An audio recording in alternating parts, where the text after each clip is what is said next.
हाँ तो सराफ साहब, आज हम मेरा विधायक श्रृंखला में प्रथम विधायक राजस्थान की राजधानी जयपुर के महत्वपूर्ण मालवीय नगर विधानसभा क्षेत्र के वरिष्ठतम विधायक श्री कालीचरण जी सराफ से उनके राजनीतिक जीवन के छुए अनछुए पहलुओं के बारे में चर्चा आपके समक्ष प्रस्तुत करेंगे। सर्वप्रथम हम जानना चाहेंगे कि आपकी जो राजनीतिक जीवन रहा उसकी क्या प्राथमिकताएं रही और किन प्राथमिकताओं के साथ आपने अपना राजनीतिक जीवन प्रारंभ किया? देखिए, शुरू से ही मेरा ये रहा है कि जनता की अधिक से अधिक सेवा करना, लोगों को अधिक से अधिक फायदा पहुंचे, इसके लिए मैंने काम किया। और छात्र राजनीति से मैंने मेरा अपने राजनीतिक कैरियर प्रारंभ किया। 71-72 में मैं कॉमर्स कॉलेज का जनरल सेक्रेटरी बना पहली बार। फिर 72-73 में राजस्थान विश्वविद्यालय का अपेक्स वाइस प्रेसिडेंट बना। फिर 74-75 में राजस्थान यूनिवर्सिटी का अपेक्स प्रेसिडेंट बना और 85 में सबसे पहले मैं विधायक बना। तो 98 के एक इलेक्शन के अलावा मैं लगातार 8 बार से विधायक। और मेरा एक ही ध्येय वाक्य है, उपलब्धियों पे इतराना नहीं और विपत्तियों में घबराना नहीं। और इसी ध्येय वाक्य को लेकर मैं काम करता हूँ और मुझे इसमें सफलता भी हासिल हुई है। अच्छा, पहला विधायक कार्यकाल और आज 8वां विधायक कार्यकाल, उस समय और आज के समय में विधायक के रूप में और निजी जीवन में क्या क्या परिवर्तन, गुणात्मक परिवर्तन मेरे जो विधायक काल में, जब पहला विधायक काल था उस समय भी जनता की सेवा करना और अभी भी जनता की सेवा करना, मुझे तो लगता नहीं कोई परिवर्तन हुआ हो। नहीं, समय के अनुसार तो परिवर्तन मेरे ख्याल से, समय के अनुसार तो बस ये है कि उस समय जितनी जिसको कहते हैं समरसता की राजनीति थी, अब उसमें कटुता धीरे धीरे आ रही है। ये जब भैरव सिंह जी और सुखाड़िया जी, जोशी जी का जमाना था, उस समय विधानसभा के अंदर तक आरोप प्रत्यारोप होते थे, उसके बाद सब एक परिवार के रूप में काम करते थे। और अब वो स्थिति नहीं है। अब लोग गांठ मान लेते हैं और आरोप प्रत्यारोप को अपना निजी आरोप मान करके फिर वो निजी कटुता के रूप में लेते हैं, कटुता के रूप में लेते हैं। ये फर्क मतलब सामाजिक सौहार्द के रूप में, जो राजनीति में सामाजिक सौहार्द, जो आपस में एक पारिवारिक भावना रहती थी, वो अब धीरे धीरे कम होती है। अभी है राजस्थान में in comparison of other states, पर अब वो धीरे धीरे कम होती जा रही है। पर्सनल रूप में आप 8 बार विधायक रहे, निजी रूप में कोई ऐसा चैलेंज विधायक के रूप में आपने अपने जीवन में देखा, देखिए, जिसको आपको सुलझाने में बहुत समस्या आई? देखिए, विधायक को चैलेंज के रूप में, विधायक के रूप में जब मैं शिक्षा मंत्री बना तो कई इस प्रकार की स्कूल थी, कहीं पर 0 यानी बच्चे और वहां पर 5-5 शिक्षक लगे हुए हैं, टीचर लगे हुए हैं, कहीं पर 10-10 बच्चे, वहां भी शिक्षक लगे हुए हैं। तो मैंने एक आदेश से 17,000 इस प्रकार के स्कूलों को चिन्हित किया और उनको बंद किया, उनको अगल बगल वाली स्कूल में मर्ज किया, जिससे जो शिक्षकों की, जो शिक्षक केवल बैठ करके बिना पढ़ाई करें और जो तनख्वाह लेते थे, वो समाप्त हुआ। मतलब जो स्कूल सरप्लस थे जिनमें कोई लेना देना नहीं था, केवल बिल्डिंग बनी हुई थी, बच्चे थे नहीं, शिक्षक वहां जाके आराम से 3-4 घंटे पास करते थे, जाते भी थे, नहीं भी जाते थे। ऐसी स्कूलों को मैंने, ऐसी कितनी स्कूल रही होंगी? 17,000 स्कूल, मैंने बताया ना, 17,000 स्कूल। 17,000 शिक्षा मंत्री के कार्यकाल में हमने उनको मर्ज किया, दूसरे स्कूलों में मर्ज किया जी। तो आज की परिस्थिति में उन स्कूलों का अस्तित्व ऐसे ही है? नहीं, वो स्कूल बंद हो गए, मतलब मर्ज हो गए, यानी वो स्कूल का कोई मतलब नहीं था। अब वो कांग्रेस के लोगों ने उस समय विरोध तो बहुत किया, परंतु उसमें से एक भी स्कूल को शुरू करने की हिम्मत नहीं की। मतलब वो स्थिति आज भी बनी हुई है। दूसरा, मैंने जो शिक्षा विभाग में रहते हुए जो काम किया, पहले क्या होता था कि सीबीएसई के बच्चों का 90% एडमिशन होता था कॉलेजेस में, और जो आरबीएसई के बच्चे थे अपने राजस्थान बोर्ड के, उनका एडमिशन नहीं होता। तो हमने परसेंटाइल सिस्टम लागू किया, और परसेंटाइल सिस्टम लागू करने से जो गरीब बच्चे थे, जो Rajasthan board of secondary education से सरकारी विद्यालयों से जो पढ़ाई करते थे और जो सीबीएसई में एडमिशन नहीं ले पाते थे, उन बच्चों का भी एडमिशन होना प्रारंभ हुआ। अच्छा, जो अभी कांग्रेस सरकार ने महात्मा गांधी स्कूल प्रारंभ किए, ये उसके बारे में आपका क्या चिंतन है? योजना बहुत अच्छी है। अंग्रेजी स्कूल आज के जो ग्लोबलाइजेशन हो रहा है पूरे विश्व में, ये आवश्यक है, परंतु इन्होंने आनंद फानंद में, अब बच्चा 6ठी क्लास तक हिंदी मीडियम में पढ़ रहा है, 7वीं में आपने उसको अंग्रेजी मीडियम में, कैसे सर्वाइव करेगा? आपके पास इंग्लिश के टीचर्स नहीं। मतलब आपका मानना ये है कि मेरा मानना ये है कि लेकिन उसको ढंग से लागू नहीं किया गया। Mahatma Gandhi school, English medium के स्कूल निश्चित रूप से लागू होने चाहिए, पर वो पहली से लागू करिए, प्रथम कक्षा से चालू करिए। ये नहीं कि बीच में आपने 7वीं तक तो हिंदी मीडियम में पढ़ाई करा दी और 8वीं में कहा कि आप अंग्रेजी स्कूल में पढ़ो। कैसे पढ़ेगा बच्चा? और फिर टीचर नहीं, आप पहले जो प्रशिक्षित टीचर हो इंग्लिश मीडियम के, उनकी भर्ती कीजिए, और फिर पहली क्लास से आप इंग्लिश मीडियम की क्लास से चालू करिए, स्कूल प्रारंभ करिए, तो निश्चित रूप से इसका स्वागत करेंगे और ये होना चाहिए, इसमें कोई दो राय नहीं। पर आनंद फानंद में सच्ची लोकप्रियता प्राप्त करने के लिए हिंदी मीडियम के स्टूडेंट और हिंदी मीडियम के टीचर्स, और कह दिया हिंदी मीडियम के टीचर्स को कि कल से आप अंग्रेजी में पढ़ाओ, कैसे पढ़ाएगा? बिल्कुल सही है। अच्छा, मैं एक और आपसे इसी संदर्भ में एक सवाल पूछना चाह रहा हूँ। आप बहुत लंबे अरसे तक बहुत मंत्रालयों का भी आपने कार्यभार संभाला, तो आपका सबसे प्रिय मंत्रालय जो आपको बहुत मन से, जिसमें आपने काम किया हो, लगन से आपने काम जो किया, मेरे को चिकित्सा विभाग मिला, उसमें काम करने में एक आत्मसंतुष्टि का भाव। कोई भी ऐसे व्यक्ति जिनको गंभीर रोग है और उनका समय पे इलाज हो जाए और उसका जीवन बच जाए, इससे बढ़िया कोई काम नहीं हो सकता।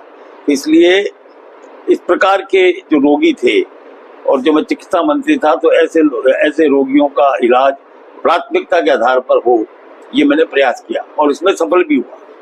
और मैंने तो यहाँ तक किया कि हर तहसील लेवल पर जो हमारी सीएससी चलती है, उनमें हर ब्लॉक में एक सीएससी को आदर्श सीएससी के रूप में हमने विकसित करने का प्रयास किया, और हमने किया।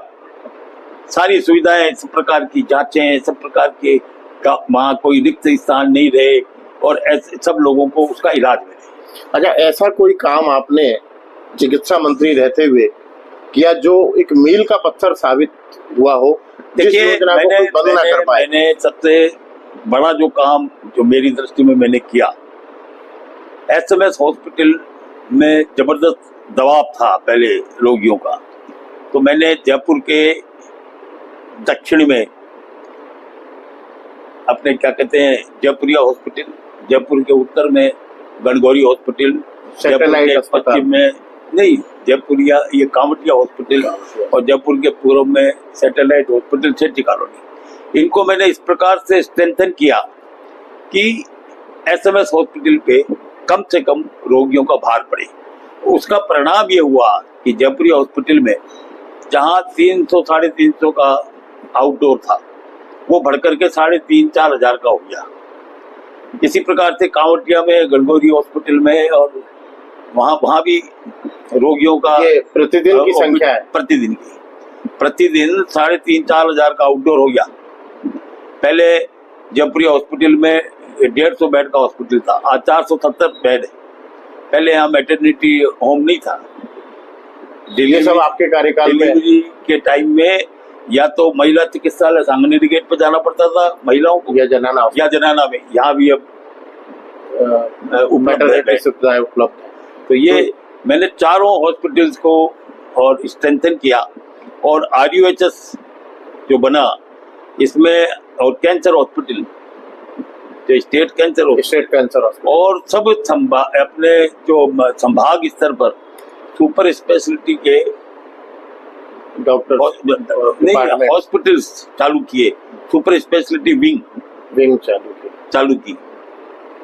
आज चाहे कोटा हो, चाहे अजमेर हो, चाहे उदयपुर हो, चाहे जोधपुर हो, चाहे संभागों पे तो की हर जिला स्तर पे भी की।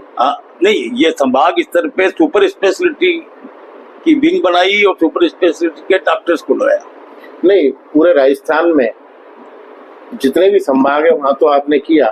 लेकिन आज वर्तमान स्थिति में भी मुझे नहीं लगता कि चिकित्सा सुविधाओं में कोई खासा, देखिए ये चिकित्सा सुविधाओं में जो बढ़ोतरी हुई वो जब से मोदी जी इस देश के प्रधानमंत्री बने 1952 से लेकर के 2014 तक हमारे राजस्थान में केवल 7 मेडिकल कॉलेज थे।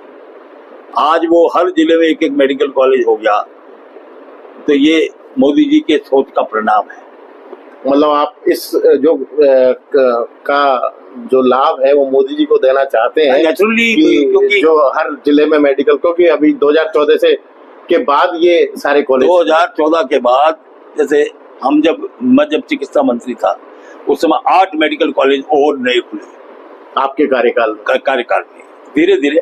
और अब वो ग्रेजुअली, अब जितने भी जो पुराने डिस्ट्रिक्ट है 33 मेडिकल कॉलेज आज राजस्थान में खुले। तो उसका एकमात्र श्रेय यदि किसी को दिया जा सकता है तो हमारे देश के लोकप्रिय प्रधानमंत्री मोदी जी को। क्यों कि केंद्रीय सरकार की सहायता के बिना मेडिकल कॉलेज नहीं खुलने। ठीक है, नहीं मैं दूसरी चीज पूछना चाहता हूँ। चलो पिछली बार कांग्रेस की सरकार थी, उससे पहले बीजेपी की सरकार थी, वापस अभी बीजेपी की सरकार है, लेकिन पिछले 5 साल में और आज की परिस्थिति में आप उन्हीं चिकित्सा सुविधाओं को कहाँ देखते हैं? देखिए, चिकित्सा सुविधाओं का जहाँ तक सवाल है, चिकित्सा सुविधाएं निरंतर रूप से उनमें वृद्धि हो रही है। अब आपने देखा होगा अभी हमारे प्रदेश के मुख्यमंत्री जी ने और RUHS हॉस्पिटल जो है, RUHS का जो अभी हॉस्पिटल है उसको रिम्स में परिवर्तित करने की घोषणा की है। ठीक है, तो रिम्स में जब परिवर्तित हो जाएगा, वहाँ अच्छे सुपर स्पेशलिस्ट के डॉक्टर्स लगेंगे, तो निश्चित रूप से पूरे राजस्थान के लोगों को इससे फायदा मिलेगा। और सबसे बड़ी बात, जो अपने SMS हॉस्पिटल का जो भार है उसमें कमी आई। इसी प्रकार से बीजेपी के राज में हमने स्टेट कैंसर हॉस्पिटल की शुरुआत की 120 करोड़ रुपए की लागत से, वो भी आज पूरा बनकर के तैयार है। और जो RUHS हॉस्पिटल है वो यदि वसुंधरा जी के समय बनकर तैयार नहीं होता तो कोरोना में क्या पता कितने लोगों की जान जाती। पर वहाँ 1200 बेड का जो उपलब्धता रही, और काफी कोरोना के टाइम में जो वहाँ डॉक्टर्स लगे, और जो एक प्रकार से कोरोना के लिए उन्होंने उसको अधिकृत कर दिया था, 1200 बेड थे वहाँ। तो आप ये देखिए कितने लोगों की जान बची। बिल्कुल बराबर।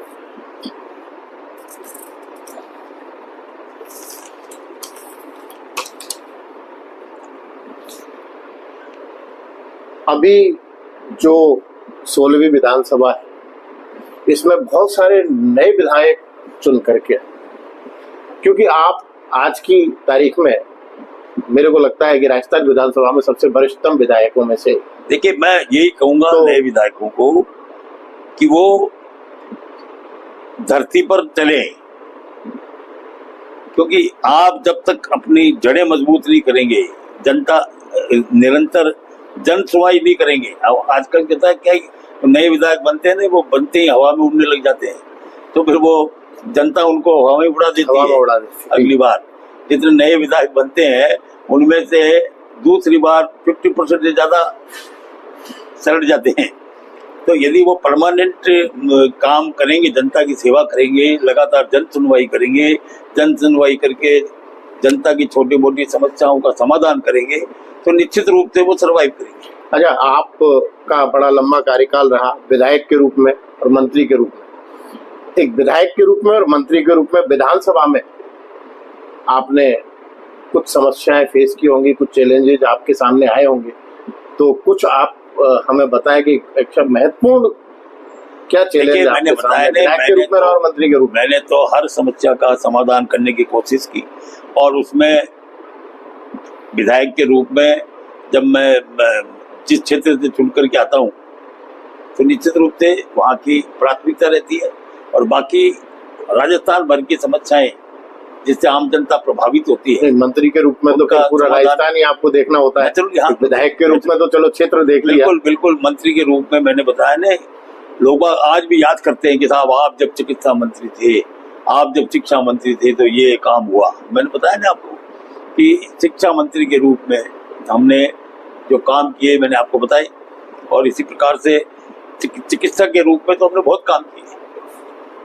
हर ब्लॉक स्तर पे एक आदर्श पीएचसी का निर्माण, हर जिला स्तर पर मेडिकल कॉलेज और एसएमएस हॉस्पिटल का भार कम करने के लिए कैंसर हॉस्पिटल, सुपर स्पेशलिटी के हर संभागीय स्तर पर सुपर स्पेशलिटी के हॉस्पिटल।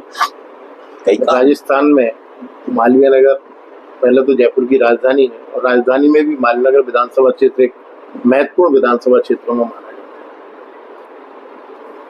क्योंकि एक जनप्रतिनिधि होने के नाते जनता की भी आपसे अपेक्षाएं रहती है और आपकी भी जनता से अपेक्षाएं रहती है। तो इन दोनों में आप कहाँ पाते हैं अपने आप को? मैंने बताया नहीं, मैं जनता की अपेक्षाओं को पूरा करने की कोशिश करता हूँ, और जो जनता से जहां तक अपेक्षा का सवाल है, जनता मुझे प्यार करती है और मैं जनता को प्यार करता हूँ, और इसी का परिणाम है कि मैं 8 बार लगातार एक ही कॉन्स्टिट्यूंसी से जीत करके आता हूँ। क्योंकि जनता का यदि प्यार नहीं हो तो कहाँ से जीतोगे आप? नहीं, बात बिल्कुल बात। अब मैंने जैसे विधायक के नाते पहले जब मैं विधायक था तो मैंने विधायक को उसका जो उपयोग है वो मैंने सुरक्षा गेट लगाने में किया। नहीं, आज ये जो जितने भी सुरक्षा गेट लगे हुए हैं पूरे कॉलोनी में सुरक्षा गेट लगाने का काम किया है। और अब ये बात सही है कि उस समय लोगों ने उत्साह में आकर के सुरक्षा गेट लगवाए, परंतु कई विकास समितियां निष्क्रिय है और वहाँ सुरक्षा गेट बंद नहीं होते। और अब के इस कार्यकाल में मैंने जो पिछला कार्यकाल रहा कैमरे, उसमें मैंने विभिन्न कॉलोनीज में सीसीटीवी कैमरे लगाने का काम विधायकों से किया, और इसमें मुझे एक आत्मसंतुष्टि मिलती है कि भाई अब बड़ा शहर है, महानगरीय कल्चर। नहीं, आपकी बात सही है, आपने सीसीटीवी कैमरा लगाया, कदम भी अच्छा है। हाँ। लेकिन मैंने देखा है अधिकांश सीसीटीवी कैमरे विदाउट मेंटेनेंस के ऑपरेशन में अभी तक मैं उसकी रेगुलर मॉनिटरिंग होती है, और जितने सीसीटीवी कैमरे लगे हैं उनकी 5 साल की जो क्या कहते हैं रख रखाव की जिम्मेदारी जिसने लगाए हैं उसकी होती है, वो होता है। अब कहीं मान लीजिए विकास समिति एक्टिव नहीं है। नहीं, हम जैसे अभी आपने गेट लगाए, सुरक्षा गेट लगाए, गेटों पे क्या होता है, अधिकतर जो गेटों पे देखा गया है कि वो बंद रहते हैं, और कुछ हिस्से पे उसमें कहीं नाई की थड़ी लग जाती है, कहीं दोनों की थड़ी लग जाती है, तो अतिक्रमण को भी इससे बढ़ावा मिला। इस पे आपने कभी नहीं, इसको ये बिल्कुल सही बात है, तो इसके लिए विकास समितियों को सक्रिय होना पड़ेगा। अब एमएलए तो एक जगह जा नहीं सकता। हमने विकास समितियों के अनुरोध पर गेट लगाए। अब जहाँ जहाँ विकास समिति सक्रिय है, जागरूक है, वही मेंटेनेंस होगा। वहाँ तो अब जैसे वही कैमरों का मेंटेनेंस, जैसे सेक्टर 6 मालवीय नगर 6 के तो कैमरे बंद पड़े। नहीं, गेट बंद होते हैं वहाँ। नहीं, गेट बंद होते हैं, लेकिन अभी जैसे सीसीटीवी कैमरे हैं, अभी मेरे पास सूचना आई थी कि वहाँ 4 कैमरे बंद है। हाँ, मैंने देखा था। हाथों ठेकेदार को फोन किया, ठीक हो गई। अच्छा, मालवीय नगर चूंकि विधानसभा तो बहुत बड़ा है, और मालवीय नगर पर्टिकुलर एक कॉलोनी के नाम पे विधानसभा का क्षेत्र है, मालवीय नगर कॉलोनी में आपका निवास भी है, और जैसा कि आपने बताया जयपुरी हॉस्पिटल भी यही आता है, इसी विधानसभा में आता है। और देखिए, जहाँ तक हॉस्पिटल्स का सवाल है, एसएमएस हॉस्पिटल, महिला चिकित्सालय, सांगानेर गेट और जयपुरी हॉस्पिटल, ये तीनों मेरे बिल्कुल विधानसभा क्षेत्र में, ठीक है। ये वीवीआईपी एरिया है, university, MNIT, Maharaja college, Maharani college, Rajasthan college, commerce college, Kanoria college, बिल्कुल सब आपके क्षेत्र में। मैं उसकी पूरी बात सुनिए, विधानसभा मेरे इलाके में, बिल्कुल जितने बड़े पार्क हैं, central park, Ramniwas garden, Nehru garden, Smriti Van, Jawahar circle, ये सब मेरे इलाके में बिल्कुल है। ये भी मैं VIP इलाका था। जयपुरिया को लेके मैंने एक सवाल करना चाह रहा था कि जयपुरिया में जो व्यवस्थाएं, क्योंकि आप ये बात सही है, बिल्कुल जो व्यवस्था होनी पिछले चाहिए, 5 साल वो में व्यवस्थाएं नहीं है आज भी। पिछले 5 साल में जितनी दुर्गति कांग्रेस के सरकार में इस हॉस्पिटल की उन्होंने, यानी यहाँ हमारे टाइम में 83 डॉक्टर्स लगे हुए थे, एक साथ 27 डॉक्टरों को यहाँ से हटा दिया अधिशेष कहकर। हमने उस समय के तत्कालीन चिकित्सा मंत्री आदरणीय प्रसादी लाल जी को कहा, तो उनका नहीं, ये डेपुटेशन में लगे हुए हम हटाएंगे। अब हमने क्या किया है कि वहाँ अब स्थायी पोस्टें, हमने अभी 100 डॉक्टर्स की रिकमेंडेशन और 200 अपने क्या कहते हैं नर्सिंग स्टाफ, पैरामेडिकल स्टाफ, इसके लिए हमने बात की है, चिकित्सा मंत्री जी से भी बात की और फाइनेंस सेक्रेटरी से भी बात की है। जल्दी ही यहाँ डॉक्टर्स की पोस्टिंग हो जाएगी, हम लोग स्थायी डॉक्टर्स के सैंक्शन हो जाएंगे, बढ़ेगा तो फिर सुविधाएं मेडिकल, तो इसको हम साल भर में बिल्कुल जो पहले स्थिति थी ना उससे भी बढ़िया स्थिति कर देंगे। तो 5 साल में जो दुर्गति हुई, अब उसके लिए तो हमारा राज नहीं था, पर अब क्योंकि ये बिल्कुल मैं इसी संदर्भ में आपसे, क्योंकि आपने कहा कि राजनीति में शुचिता बहुत आवश्यक है और आज की जो राजनीति है उसमें वैमनस्यता ज्यादा है, तो क्या पार्टी और की सरकारों को लेकर के भी आरोप प्रत्यारोप होते रहते हैं, वो होते रहते हैं, लेकिन क्या आप पार्टी से इतर जाकर के कभी विकास की बात विकास के कामों सरकार विरोध की रही, विकास के कामों के लिए मुझे यदि पार्टी से इतर भी कोई बात कहनी हो तो मैं निश्चित रूप से बेबाक तरीके से कहता हूँ। और आपने देखा होगा विधानसभा के अंदर जैसे रामबाग गोल्फ क्लब का मामला था, बिल्कुल एक वो क्या कहते हैं ये इसमें जो घोटाला हुआ RMCL जो है ना, तो मैंने जो जवाब दिया मंत्री जी ने, मैंने कहा नो ये गलत है जवाब, और फिर जांच के लिए उनको कहना पड़ा। इसी प्रकार से रामगढ़ के बंदे का रामगढ़ मंत्री जी ने कहा कि साहब कोई अतिक्रमण नहीं है, मैंने कहा अतिक्रमण नहीं है भगवान, तो फिर पानी क्यों नहीं आ रहा? इतनी बारिश के बावजूद आज पानी नहीं आया रामगढ़, तो इसके लिए फिर मंत्री जी ने वहां इसको स्वीकार किया। तो यानी जो समस्याएं होगी जनता के हित की होगी, वो पार्टी से इतर भी यदि कहना पड़ेगा तो कहेंगे।